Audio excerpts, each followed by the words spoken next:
Greetings, dear listeners.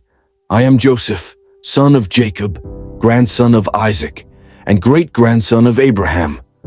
My life is a testament to the power of faith, perseverance, and the hand of God working through the most unimaginable circumstances.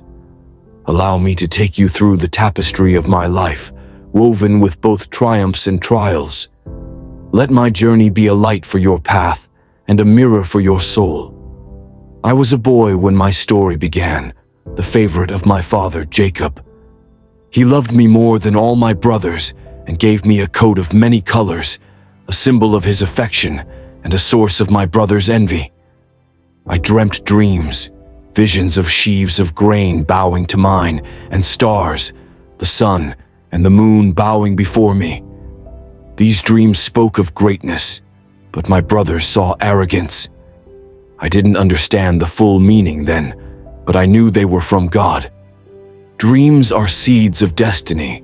They may cause envy and misunderstanding, but never let fear extinguish the visions God places in your heart. Guard your dreams, for they carry your purpose. The betrayal came like a storm. My own brothers plotted against me as I approached them in the fields. They stripped me of my coat, the symbol of my father's love, and threw me into a dry pit. Then they sold me to Ishmaelite traders heading to Egypt. 20 pieces of silver bought their silence and sealed my fate. As the caravan moved toward Egypt, my heart burned with questions. Why would God allow this? Why had my brothers forsaken me? But in that darkness, I resolved to trust the God of my fathers. Life's greatest betrayals often come from those closest to us. Yet, in the darkest pits, remember this: men may strip you of your robe, but they cannot strip you of your destiny. Trust in God's plan, even when it seems hidden. In Egypt, I was sold to Potiphar, a captain of Pharaoh's guard. I resolved to serve diligently, and the Lord prospered my work. Soon, I was entrusted with all that Potiphar owned. But peace was fleeting. Potiphar's wife, driven by lust, sought to seduce me. I refused, declaring, "How can I do this great wickedness and sin against God?" Enraged by my rejection, she lied, accusing me of the very crime I fled. Potiphar, believing her, cast me into prison. Integrity will cost you, but it will also crown you. Stand firm in righteousness, for the fear of God is greater than the fear of man. False accusations may tarnish your name temporarily, but God is your vindicator. The prison was dark, but God's light was with me. The keeper of the prison saw my diligence and placed me in charge of the prisoners. Among them were Pharaoh's chief cupbearer and baker. Each had troubling dreams, and God gave me the interpretations. For the cupbearer, restoration; for the baker, death. I asked the cupbearer to remember me when he returned to Pharaoh, but days turned to months, and months to years. I was forgotten. Still, I clung to hope, knowing God's timing was perfect. Patience in suffering refines the soul. Even when forgotten by men, remember that God never forgets. Delay is not denial, it is preparation for a greater purpose. 2 years passed before Pharaoh had dreams that none could interpret. Then the cupbearer remembered me and spoke of my gift.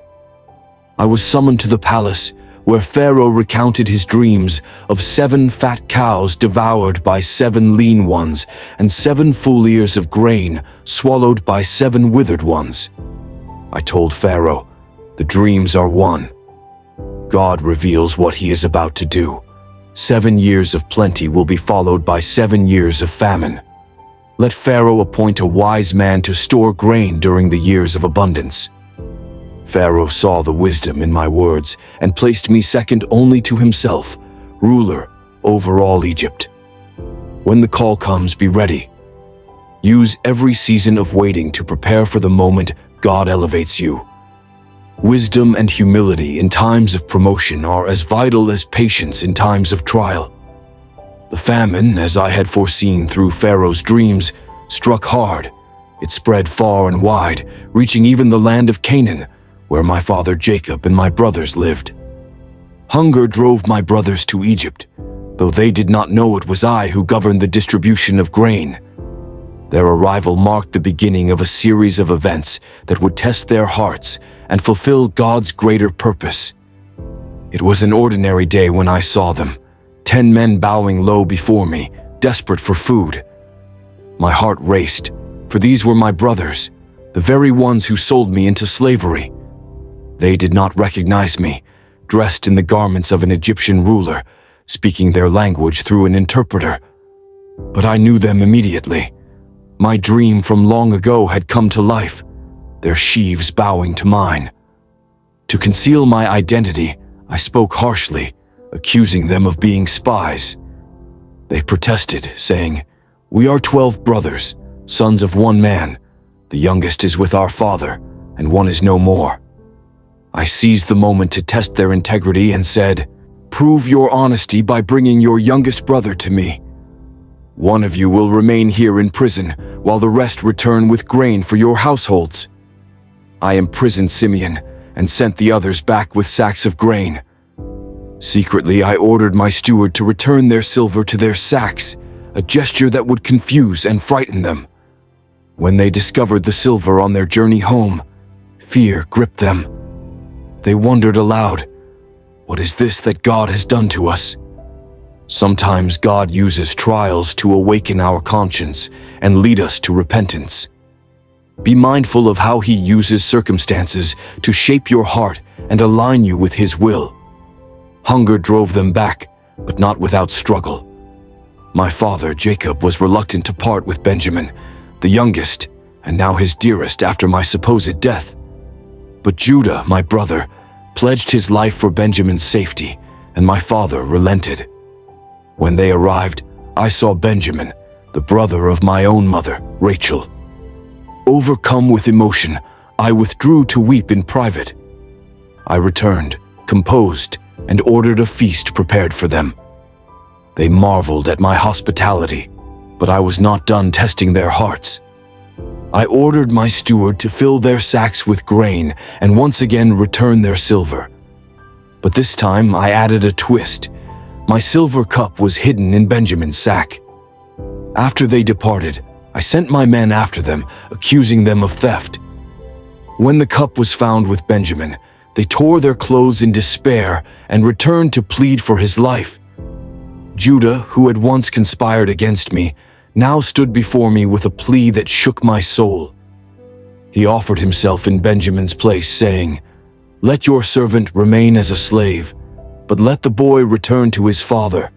For how can I go back to my father if the boy is not with me?" True repentance transforms the heart. It is seen not in words alone, but in actions that reflect a willingness to bear the cost of one's past wrongs. I could no longer contain my emotions. I dismissed the Egyptians from the room and wept so loudly that the sound carried to Pharaoh's house. Then I said to my brothers, "I am Joseph. Is my father still alive?" Terror filled their faces as they realized who I was. But I calmed them with these words, "Do not be distressed or angry with yourselves for selling me here. For God sent me ahead of you to preserve life. It was not you who sent me here, but God.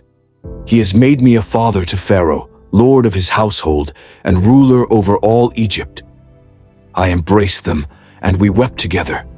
I told them to return to Canaan, bring my father and all their households to Egypt, where I would provide for them during the remaining years of famine. Pharaoh, upon hearing the news, gave them wagons and provisions for their journey. Forgiveness is the bridge between broken relationships and divine healing. When you see God's hand in your trials, bitterness melts and love reigns. Seek reconciliation, for it is the will of God. When my brothers returned and told my father Jacob that I was alive and ruling in Egypt, his heart nearly stopped. But when he saw the wagons I had sent, his spirit revived. He said, "It is enough. Joseph, my son, is still alive. I will go and see him before I die." When he arrived in Egypt, I ran to him and embraced him. The years of separation melted away in that moment. My father blessed Pharaoh, and we settled in the land of Goshen, where I provided for them generously. Cherish the moments of restoration God grants you. They are glimpses of his eternal love and faithfulness. Never lose hope, for God's promises are sure. My brothers meant harm, but God meant it for good, to bring about the salvation of many lives. Through the trials and tests, he prepared me for this purpose, to be a preserver of life, a witness of his sovereignty, and a vessel of his grace. May my story remind you that God's plans are higher than ours, and his ways, though mysterious, are always good.